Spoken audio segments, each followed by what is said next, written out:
Salam əziz dostlar. Bugün çox vacib bir mövzunu müzakirə edəcəyik. Bu yaxınlarda İranla Amerika Birləşmiş Ştatları arasında sülh müqaviləsinin memorandumu mətni yayıldı. 19-da Cenevrədə imzalanması gözlənilən bu mətni müxtəlif mənbələr fərqli məlumat verir bu barədə.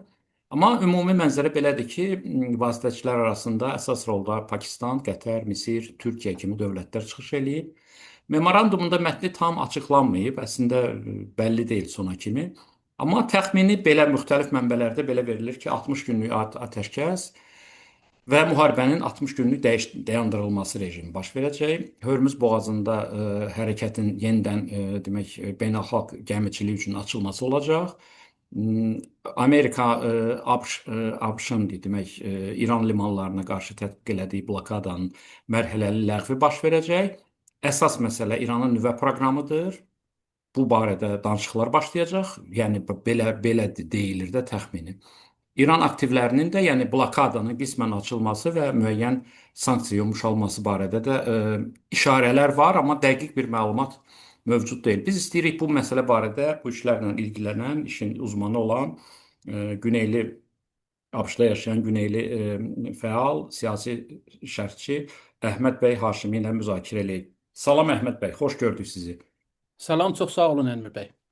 Əhməd bəy, bax mən təxmini sadaladım fərqli mənbələrin verdiyi belə kölgəli məlumatları. Dəqiq heç nə yoxdur. Bəlkə də indi biz bilmirik, bəlkə uzmanlar bilər. Siz bu barədə bizə danışın lütfən. Çünki bu çox vacib məsələdir. Bizim regionda, Azərbaycana da birbaşa təsir edən məsələlərdir. Buyurun Əhməd bəy. Əlbəttə əlbəttə bunu hər şeydən öncə bunu demək lazımdır ki, bu qəti və bitmiş bir razılaşma deyil. Yəni İngilis dilində deyirlər done deal. Hı Yəni hı. olub bitmiş bir məsələ, bir anlaşma, bir razılaşma deyil. Yəni cümə gününə qədər Netanyahunun bu razılaşmanı pozmaq üçün kifayət qədər vaxtı, Təbii ki. imkanı vardır. Çünki bilirsiniz, İsraildə fərq eləmir. Sağ olsun, sol olsun, orta olsun. Bütün siyasi meyilli yəni cəryanlar, qruplar, partiyalar buna qarşıdırlar. Bunu böyük Əlbəttə, bir şübhəsiz. məğlubiyyət, yenilgə görürlər. Ona görə yəni bunu hər şeydən öncə deməkdə fayda var. Amma eyni zamanda yəni fərz edək ki, varsayaq ki, bu anlaşma, bu razılaşma qüvvədə qalacaq. Yəni onu fərz edərək mən söhbətlərimi başlayacağam. Yəni bu İran-ABŞ sazişi haqda. Mən qısa bir yazım olmuşdu dünən, bir məqaləm olmuşdu. Elə ona Görmüşdük. istinadən Elə ona görə mən sizə elə müraciət bəli. elədim. Maraqlı yazı idi. Çox sağ olun. Elə o haqda o çərçivədə mən də fikirlərimi paylaşmaq istəyirəm. Mən bunu bu İran müharibəsini hər şeydən öncə bir strateji, bir uğursuz, bir məğlubiyyət görürəm Amerika üçün, ABŞ və İsrail üçün. Yəni onların sıraladığı hədəflərə biz görürük ki, hələ varmayıblar. Yəni iki dənə savaşla, müharibə ilə əldə etmədikləri o hədəfləri indi necə olacaq ki, bunu müzakirə masasında oturub danışacaqlar. Bu ağlabatan bir şey deyil. Və elə sanmıram ki, İran rejimi artıq geri addım atsın bu aşamadan sonra. Hədəflər nə idi? Hədəfləri elə siz də sıraladığınız hədəflərdir. Nüvə zənginləşmədən İran əl çəkməlidir. Ballistik muşəklər və ya füzələr, raketlərdən əl çəkməlidir. Proksi və ya o nəyabəti vəkalət qrupları onlardan himayəsini bitirməlidir və yeni bir problem də ortaya qoydu bu müharibədə İran. O da Hormuz boğazıdır. Hormuz boğazı yəni olmayan bir şeydi. İndi yeni bir ciddi bir məsələdir həm ABŞ üçün, həm dünya iqtisadiyyatı, dünya enerji üçün.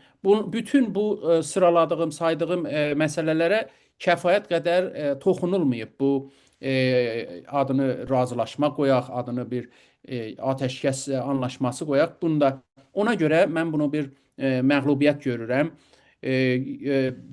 ABŞ və İsrail üçün. Amma hər şeydən öncə bunu da deməliyəm ki, mən çox müsbət baxmıram. Yəni pessimist və yaxud kötümsər və bədbinlə bu aparılan müzakirələr, yəni cümə günü daha detallı, ətraflı bu da oturulacaq, danışılacaq və əlbəttə daha doğrusu imzalanacaq bu keçici anlaşma, razılaşma. Niyə mən buna çox müsbət baxmıram? Birinci, daha öncə də toxunduğum İsrail məsələsidir. İsrail burada sabotaj edəcək, İsrailin təxribatı durmadan davam edəcək. İsrail bu çox açıq və net bir şəkildə demişdi ki, özəlliklə Netanyahu seçkilər də yaxınlaşır noyabrda İsraildə və bu Benjamin Netanyahu üçün böyük bir yenilgidir, məğlubiyyətdir ki, hansı o sıraladığı hədəfləri əldə eləyə bilməyib. Ona görə mümkün olduğu qədər İsrailin çox güclü lobisi var Amerikada, çox güclü həm siyasətçilər, həm media sahasında adamları var. Onlar əllərindən gələcəyini edəcəklər ki, bu məsələ təxribat getsin və bu razılaşma olmasın İran-Amerika arasında. Və çünki bu razılaşma əslində İsrailin də o hegemonik həvəslərini dayandırır, durdurur. Bölgədə, regionda bir İran var ki, yayılmacıdır, istəyir ki, sərhədlərindən ötə Şiə ideolojisini ixrac eləsin. Bir də İsrail var ki, indi Filistin olsun, Lübnan olsun, Suriye'nin o Golan yüksəklikləri olsun, oralara iddiaları var və istəyir ki, yayılsın o bölgələrə. İkinci məsələ budur ki, yəni niyə mən pessimist baxıram, kötümsər baxıram bu məsələyə, odur ki, İran və Amerika arasında o geosiyasi hədəflər eyni deyil. Ya bəklentilər, güdümlər eyni deyil. Amerika istəyir ki, İranda hər hansı bir zənginləşdirmə olmasın, uran zənginləşdirməsi olmasın. Halbuki İran bunu hər zaman deyibdir ki, bu bizim qırmızı çizgimizdir və sırf bundan ötürü iki dənə müharibəyə də boyun əyib, yəni dözübdür. Ona görə bu saatdan sonra, bu iki dənə müharibədən, ağır müharibədən sonra gəlib oturub bunu müzakirə edəcək bir halı yoxdur İranın. Ayrı bir məsələ də odur ki, artıq motivasyon, təşviqlər getdikcə azalır İran üçün. İran artıq təviz vermək üçün bəlli bir təşviqlərə ehtiyacı var. Görür ki, ABŞ-da yəni orta midterm seçkilər var. Orta vədəli seçkilər yaxınlaşır noyabr ayında və Trump bunu İranın ən azından fikri nəzəri budur ki, Trump hər nə əlindən gələni edəcək ki, noyabra qədər savaş, müharibə olmasın. Ciddi bir toqquşma çıxmasın. Və İran ona görə çox belə yəni bir motivasyonu yoxdur ki, otursun və müzakirə eləsin. Və İranın təxəssüsü də budur ki, xaosdan, hərcməcdən İran faydalanır. Hər nə qədər bu vəziyyət, yəni nə savaş, nə sülh durumu devam etsə İranın xeyrinədir. Halbuki dünya camiəsi və beynəlxalq camiəsi bunu təhəmmül eləyə bilməz. Həm enerji olsun, həm başqa sahələrdə olsun. Bir ayrı məsələ də budur ki, mən niyə pessimist baxıram olaylara?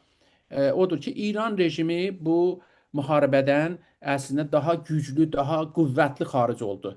İranda biz görürük ki, indi milliyyətçi, nasionalist sentimentlər, hissiyatlar yüksəlibdir. Əgər dünənə qədər bəlli hissələrdə bəlli ixtilaflar var idi və yaxud etniklər arasında ciddi bir məsələlər var idi ki, indi də var. Amma hələm indilik bunlar xalının altına süpürülübdür. Yəni hələm deyirlər ki, bunları bəhs etməyək, bu birlik, bərabərlik və birləşmək vaxtıdır. Və İranda biz görürük ki, o sivil toplum və ya demokrasi yanlısı olan o hərəkətlərə ciddi indi təzyiqatlar var və İran rejimi özünü ən güclü bir halətdə görür. Çünki İran rejimi dediyim kimi xaosdan faydalanan bir rejimdir və Xumeyninin İran rejiminin qurucusu Xumeyninin bir məruf sözü var ki, İran-İraq savaşını, İran-İraq savaşını deyir ki, bu bir nemətdir. Ki onun hədəfi də o idi ki, yəni savaş oldu, onun mənzuru da buydu, məqsədi buydu ki, savaş oldu və o getdi hər şeydən öncə eyni zamanda ki İraqlılarla savaşırdı İran qüvvələri. İçəridə bütün solçu, sağçı, milliyətçi, demokrat bütün müxalifətləri qəlqəm elədi. İndi də elə bir vəziyyət İranda var. Yəni İran rejimi əslində bunu bir fürsət görür, bunu bir nemət görür ki, getsin və bütün İranda opozisiya, o İranda müxalifət getdikcə çoxalır, getdikcə güclənir. İndi bu rejimin ləhinədir ki, getdikcə biz görürük ki, o vəziyyətdən artıq biz uzaqlaşırıq və birlik və bərabərlik var. Ən azından yəni qısa vədəli də olsa İran rejimi elə deyir ki, mən indilik iqtidarda olum, bir sənə, bir il, 5 il, 10 il, hələm sonrakı illərin sonra ona çarə qılarıq onların məsələsinə. Ona görə bunu mən qısacası bunu demək istəyirəm ki, İran burada qazanclı çıxdı, ən azından özünü qazanclı görür və bu müzakirələrdə verəcəyi çox bir şey yox, alacağı çox şeylər var, elə düşünür. Amma yenə də bunu biz deyə bilmərik qətiyyətlə. Biz gözləməliyik, görməliyik ki, bu hansı səmtə, hansı yönə gedəcək cümə günü dediyim kimi, əgər belə bir razılaşma olursa, çünki o tarixə qədər həm İranda biz görürük ki, böyük şəhərlərdə, Tehranda, Məşhəddə və başqa şəhərlərdə biz görürük ciddi bir şəkildə İran rejimi müdafiəçiləri tökülüblər xiyabanlara və ciddi bir şəkildə tələb eləyirlər ki, bizim rəhbərimizin qanı hədərə getdi, müzakirə olmasın, barış olmasın. Amerika gəldi, vurdu, asdı, kəsdi, öldürdü. İndi biz oturub bir qəddar bir Amerika rejimi ilə necə oturub danışa bilərik, müzakirə edərik. Bizim onlarla qan problemimiz var və. İndi həm İranda biz görürük bu vəziyyət var, ciddi bir şəkildə hətta Əraqçıya, yəni İranın Xarici İşlər Nazirinə qarşı şüarlar atıldı, ona xain, ona münafiq deyildi və İsraildə də görürük ki, ciddi bir şəkildə müxalifət var. Amerikada da İsrail əvvəl qruplar, İsrailçilər, deməli İsrail fədailəri qruplar var, Xristian Siyonistlər var, Amerikanın Yəhudiləri var və başqa neokan qruplar var. Onlar da qarşıdır.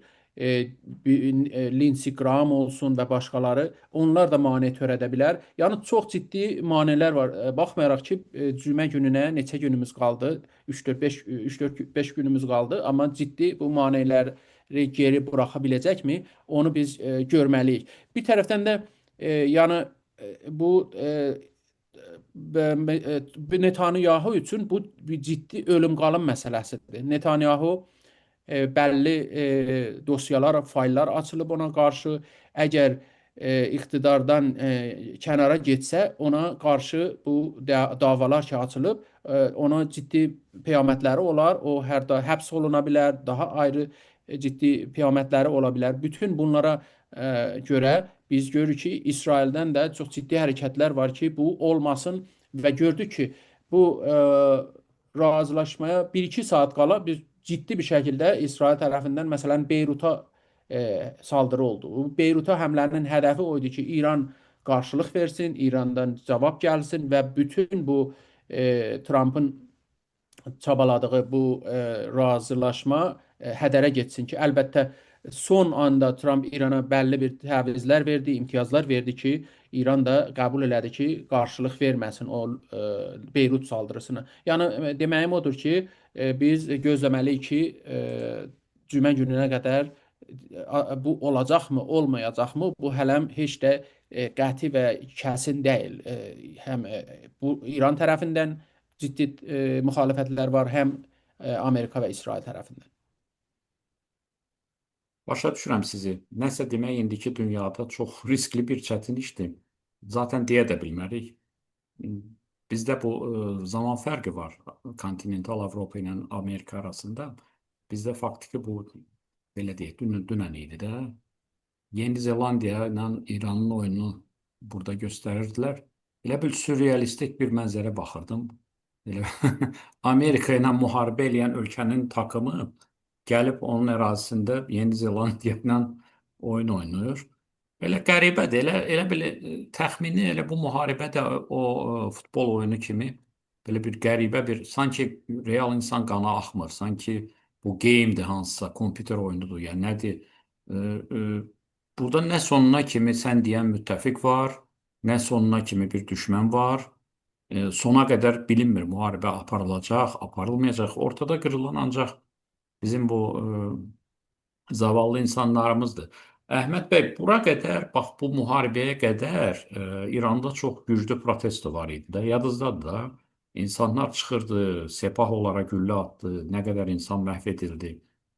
Demək belə çıxır ki, faktiki həmin bu açdıqları müharibə ilə İsraillə Amerika Sepahı haqlı çıxartdı, legitimləşdirdi. Belə çıxır da, yəni həmin o məhv edilmiş insanlar unudulub, həmin o protestolar da unuduldu. Əksinə İranın daxilinə yeni mövzu gəldi ki, xarici düşmən var, gəlin birləşək, bizim İran adında vətənimiz var. Həmin o protestolar da artıq gömüldü tarixə və yəni belə çıxır ki, İranın daxilində faktiki hətta islahatçıları da çıxartdılar bu müharibəni. Sepahın yəni yeganə hakim olduğu bir ölkəyə gəlib çıxdıq. Belə halda kimdir qalib? Yəni Sepahdır da qalib. Belə çıxır da Əhməd bəy. Yəni Baxın, ciddi bir məsələ var. O da o ki, Trump iki səbəbdən dolayı bu müharibəni başladı. Birincisi o ki, Amerikada da dünyanın hər yerində olduğu kimi sözdə və yaxud kağız üzərində deyirlər ki, hı bir hı. kişi bir səs, bir nəfər bir səs. Yəni seçkilər var, seçimlər var, insanlar gedir səsini bəlirləyir. Amma gerçəkdə məsələ odur ki, kimin nə qədər pulu olsa, o qədər nüfuzu var, təsiri var. Burada Amerikada da ən güclü şəxslər ki, Kapitalizmdən. Hı hı. kimin sonraki məsələn prezident kim olacağını pul onu bəlirləyir.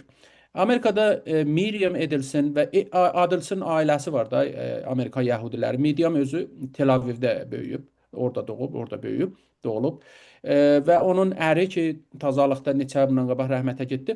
Onların Trumpla çox yaxın ilişkiləri var idi, əlaqələri var idi. Trump bu seçim kampanyalarına ən çox pul, maddi kömək edən onlardı. Neçə dənə istəkləri var idi, tələbləri vardı Trumpdan. Biri bu ki, səfirlik Tel Avivdən Urşəlimə daşınmalıdır. Oldu. Bir ayrısı o ki, Suriye'den alınan o Golan yükseklikleri onlar artıq işgal olunmuş torpaqlar deyil, İsrailin torpaqları tanınacaq. Amerika onu tanıdı. Və başqa mütalibələr də var idi ki, o Batı Şəriyə, Qərbi Şəriyə, West Bank deyilən bölgələr, onlar da az çox yavaş-yavaş oralarda İsrail torpağı tanına. Amma bir dənə başqa ciddi bir mütalibə də var idi.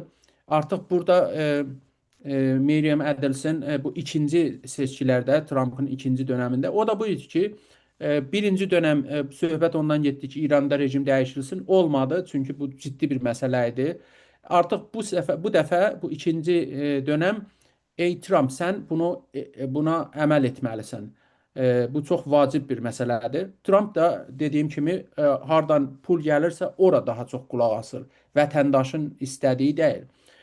Və bu səfər yəni Miriam Edelson'ın istəyinə görə və başqa Yahudi və Zionist qrupların mütalibəsi üzrə bu müharibəni başladı. Bir ayrı məsələdə ki, Trump bu daha öncəki JCPOA adlanan İran-Amerika arasındakı və hətta İran və Avropanın da daxil olduğu bu nüvə sazişindən çıxdı. O idi ki, bu nüvə sazişi Barack Obama tərəfindən imzalanmışdı. Trump da Barack Obamadan zəhrəsi gedir, nifrət eləyir. Çünki Barack Hı Obama hı. qara dərilidir və çünki onun orta adı Hüseyndir. Barack Hüseyn Obama.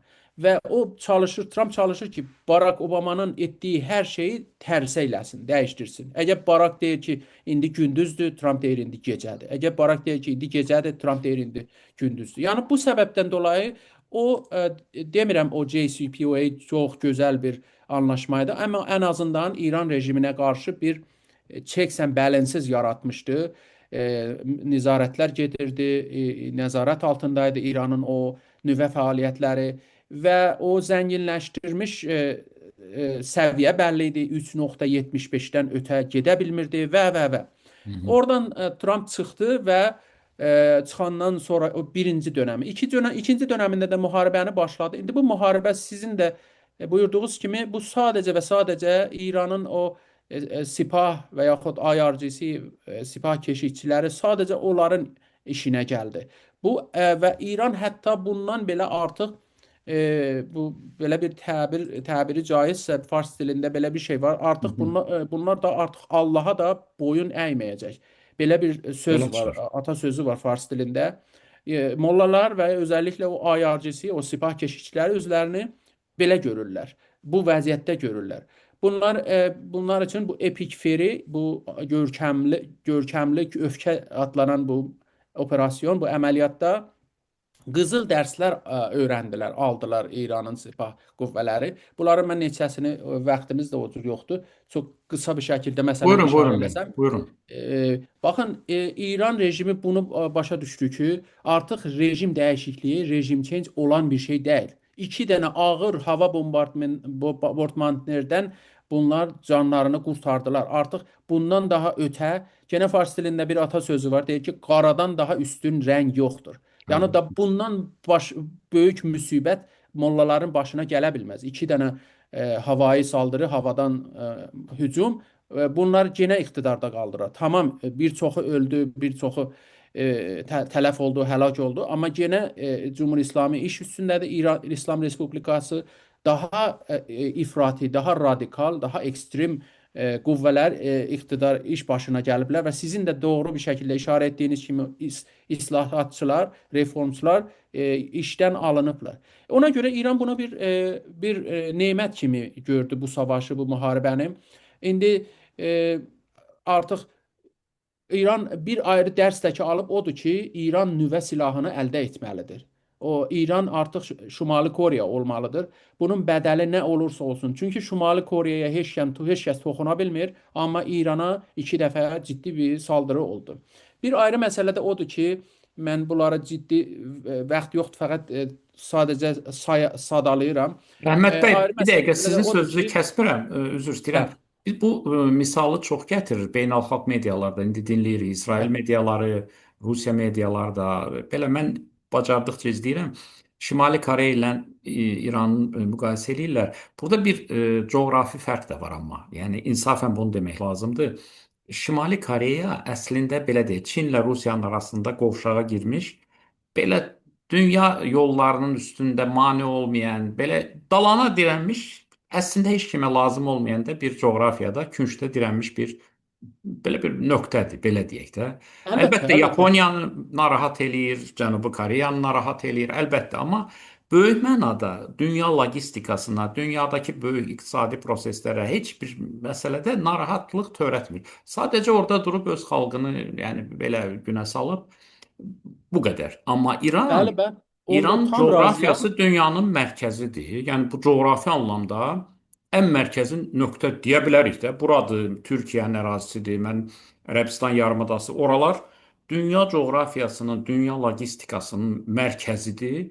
Orada energetik mərkəzdir. Bütün dünyada çıxarılan bu neft, qaz filan enerji daşıyıcılarının böyük faizi, 80 bəlkə faizi oradan çıxarılır. Ona görə bunları müqayisə eləmək mümkün olan şey deyil. Onlar əgər Şimali Koreyada, Çinlə SSR var idi o zaman, indi Rusiyadır. Onların qovşağında necəsə əldə ediblərsə bu nüvə silahını, İran bunu əldə eləməyə, yəni imkan vermək olmaz. Yəni heç cürə ola Bəli, bilməz. bəli. İmkan İranın vermək. əhəmiyyəti heç müqayisə edilməz Ümumiyyətlə də, yəni, Şimali Koreya ilə. yəni Sadəcə o cəhətdən ki, baxın, Ukrayna nüvələrini əldən verdi. Rusiya gəlib əlbəttə. 5də 1 torpaqlarını işğal edib. Doğru, doğru. Libiya əl çəkdi. İndi görürük Məmmər Qəzzafinin vəziyyəti, Əlbəttə. Libiyanın vəziyyətini. Suriye bir dönem Irak, Suriye onlar da çalıştılar bir işler görsünlər. Biz görürük indi Doğru. hansı günə düşüblər. İran bunlardan dərs alır. İran görür ki, bir tərəfdə Şimali Koreya var ki, silah alıb əlinə, nüvə silahı, heç kəsin işi yox beləsi ilə. Bir tərəfdən də onlar ki, geri addım atdılar. Onlar ki, təslim oldular. Dedilər, al sizin olsun. Dedilər, biz istəmirik bu silahı, bu Hı, teknolojiyanı. əlbəttə. Görürük ki, onlar hansı günə düşdülər. O cəhətdən. Yoxsa Şimali Koreya heç də İranla müqayisə edilən bir ölkə deyil, əhəmiyyət açısından və Əlbəttə. filan. İranın bir ayrı dərsi də o idi ki, bildi ki, hətta nüvə silahından daha önəmli bir silah var. O da Hörmüz Əlbəttə. boğazıdır. İndi ondan da ciddi bir şəkildə istifadə eləyəcək. Bir ayrı dərs də aldı o idi ki, İran artıq bu proksi niyabəti qüvvələri yenidən düzəltməlidir, yenidən inşa etməlidir, bərpa etməlidir. Çünki onlar aradan qaldırılandan sonra istər Həmas olsun, istər Hizbullah zəiflənəndən sonra idi ki, İsrail başladı İrana saldırmağa. Bir ayrı dərs də ki, İran aldı o idi ki, Çin hər şeydir. Mollalar demişkən Çin huvel əvvəl vəl axir vəl zahir vəl batin. Əvvəldir, axırdır, batindir, zahirdir. Əlbəttə mollalar Allaha onu deyir. Allahın ləqəblərindəndir. İndi mollalar üçün Çin, çünki İranın %90, yəni 90% neft ixracatı gedir Çinə. %% elə həmin o şəkildə o faiz səviyyəsində Çindən İrana idxal mallar gəlir. Silah olsun və başqa məsələlər. Yəni Amerika sanksiyaları İran bildi ki, təsiri olmur. Çin olduğu müddətcə. Çinin himayəsi, dəstəyi olur. Bir ayrı məsələ də o idi ki, İranın artıq dron xandır, dron kraldır. Dron ucuz bir silahdır. Onunla Amerikaya və bu Ərəb körfəz ölkələrinə milyardlarla, milyon deyil, milyardlarla dolar onlara zərbə vura bildi. Dünya ekonomisinə zərbə vura bildi. Əlbəttə. Amma eyni zamanda da İran bunu da öyrəndi ki, hipersonik daha da böyük bir xandır, daha da böyük kraldır. Niyə hipersonik ya? Çünki onlardır ki, bütün İsrailin o hava müdafiə sistemlərini keçdi və İsrailə təxribat gətirən əslində hipersoniklər oldu və ona çox ciddi bir şəkildə İran yatırımı olacaq, investmenti olacaq və bunu da öyrəndi ki, artıq hava əslində hərbi hava qüvvələri olsun, xarici hava hücumlar rejim dəyişikliyinə səbəb ola bilməz. Hər nə qədər də bunun təxribatı olsa və son olaraq da vaxtımız yox bunu işarə edeyim ki, Hı hı. İran bunu da öyrəndi ki, uzun müddətli asimetrik müharibə İranın xeyrinədir. Bu dünyanı bezdirir, Amerikanı yorur, dünya ekonomisinə, dünya enerjisinə ciddi zərbələr vurur, amma İrana kökündən faydadır, mənfəətdir. Çünki statikonu dəyişdirir.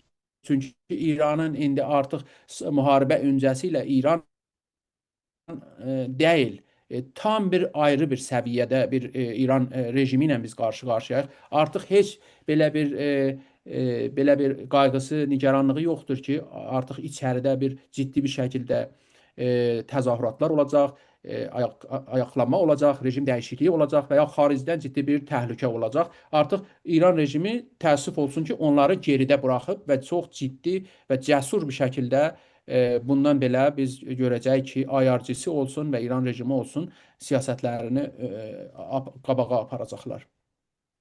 Yəni son olaraq belə bir nəticə verə bilərik. Hələ ki memorandum imzalanmayıb, biz bax danışıqlarımızdan belə bir nəticə çıxır. Bu memorandum imzalandı, imzalanmadı. Sepah müharibədən qalib çıxıb. Bu bir. İkinci, İranın daxilindəki bu baş verən keçən ilin dekabrında daha doğrusu İranda bazar bağlanmışdı. İndi dostlar da bilir, danışan güneyli dostlar da mənə demişdi bunu ki, İranda bazarın bağlanması müstəsna hadisədir. Yəni bazarın bağlanması artıq inqilab deməkdir. Yəni bütün inqilablarda elə bazardan başlayır. Şərtdir də. Hətta o bazarın bağlanması belə onun gətirdiyi nəticələr, onlar da yoxa çıxdı. Sepahın etdiyi repressiyalar bitdi. Əksinə bu hücum onu legitimləşdirdi də əhalinin gözündə. Onlar patriota çevrildilər, vətənsevərlərə. Sepah hamıya indi rahat deyə bilər ki, əsl vətəni sevən bizik, o islahatçılar hamı xaindir. Yeri gəlsə lap Pezeşkana kimi gedib çıxacaqlar. Hə, belə çıxır da. Çünki Çox gözəl bir şəkildə siz xülasə elədiniz mənim demək istədiyim mətləbləri. hı hı, Tam razıyam, amma yenə ümid edirəm ki, bütün bu mənim fikirlərim yanlış olar, səhv olar, iştibah olar. Çünki İran xalqı, İranda yaşayan Güney Azərbaycanlılar olsun, başqa xalqlar olsun, əlbəttə, bizə azadlıq lazımdır, bizə özgürlük lazımdır. başa Artıq düşürəm bu mən. qəddar rejim bizi təmsil eləmir. Güney Əlbəttə, başa Azərbaycanlılar olsun düşürəm. və başqa xalqlar. Amma təəssüf olsun ki, mən reallıqları belə görürəm. Bəlkə də səhv eləyirəm, amma ümid edirəm ki, vəziyyət dəyişər və İran rejimi yəni elə deyil ki, bu vəziyyətdən sağ-salim canını qurtara bilsin. Amma bütün göstərgələr onu göstərir ki, İran rejimi daha da güclənibdir müharibədən Təəssüf öncə ki, illər. belədir. Təəssüf ki, elədir. Çox təəssüf ki, belə görünür kənardan. Mən də Allah eləsin ki, səhv eləyim. Biz hamımız istəyirik sülh olsun. Allah eləməsin bir də başlansın. Yəni bu nə İrana lazımdır, nə ətraf bölgəyə lazımdır, nə bizə lazımdır Azərbaycana, heç kimə lazım deyil.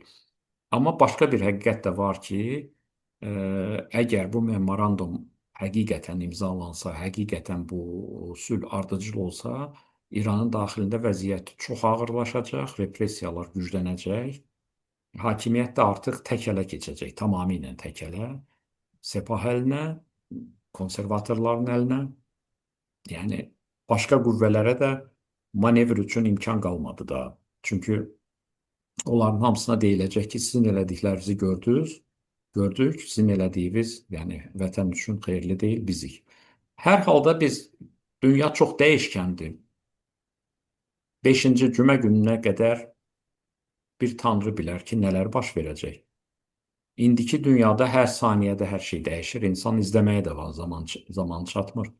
Biz hər halda qonşumuza, İrana, onun xalqına, güneyli soydaşlarımıza ən yaxşısını arzu eləyək, bu işlərin yaxşı sonluqla bitməyini arzu eləyək və davam eləyəcək hadisələri izləməkdə. Əhməd bəy, siz çox sağ olun ki, gəldiniz, şərh verdiniz. Çox məsələlər aydınlaşdı mənim özüm üçün də. Biz davam Çox sağ eləyəcəyik olun. söhbətlərimizə. Hı, buyurun. Bu fürsət üçün ümid edirəm ki, bir sonrakı söhbətlərimizdə daha müsbət, daha gözəl, daha olumlu məsələləri danışaq və ümid edirəm ki, bizə, yəni Güney Azərbaycanlılar olsun və o biri İranda yaşayan xalqlara bir açılım olsun. Elə mən də sırf bundan ötürü mən bu müharibəyə qarşı idim. Çünki orada birincisi orada vətəndaş ölür, günahsız Təbii ki. vətəndaş İran rejiminin adamlarından daha çox. İkincisi də İran rejimi güclənir bu müharibələrlə. İran rejimi dünyaya bundan sonra bağlanacaq, qapanacaq. Qapanmaq bizim işimizə gəlmir. İran rejimi nə qədər dünyaya açılsa, o qədər də yavaş-yavaş reformlar, islahatlar şəraiti olar və o yavaş, az, balaca hərəkətlərlə dəyişiklik olar və rejimin sonunu biz qutlaya bilərik. Amma hər nə qədər bu repressiyalar daha güclənsə, o qədər də bizim işimiz çətinləşir. Ona görədir ki, mən elə əvvəl gündən müharibəyə qarşı idim. Halbuki bir çoxu onu bir fürsət görürdü. Mən onu fürsət görmürdüm ki, heç onu İran rejiminin istədiyi bir şey kimi. Əlbəttə İran rejimi istəməz ki, yerdən göydən vurulsun, amma çox da belə umurunda deyildi ki, belə bir vəziyyət olsun ki, içəridə. Çünki İranın ən böyük düşmanı İran xalqıdır. Güney Azərbaycanlılardır, Kürdlərdir, Farslardır, başqalarıdır. İranın ən böyük düşməni nə İsraildir, nə Amerika. İranın ən çox qorxduğu öz millətidir. İndi biz görürük ki, İran öz millətini silahsızlaşdırıbdır, öz millətini bundan sonra biz təəssüf də olsun ki, görəcəyik ki, daha çox repressiya. Ümid edirəm ki, olmasın. Ümid edirəm ki, mən səhv İnşallah eləyirəm. olmaz. Amma mənə elə gəlir, yəni real politik çərçivəsində baxanda, real baxsaq olaylara görürük ki, daha da getdikcə qaramsar bir vəziyyətlə qarşı-qarşıya olacağıq. Yaxşı məsələlərə ümid eləyək. Yenə də çox sağ olun Elmir bəy Tanrı bu fürsət yardımçısı üçün. olsun bütün insanların. Sağ olun Əhməd bəy. Davam eləyəcək hökmün. Sağ olun.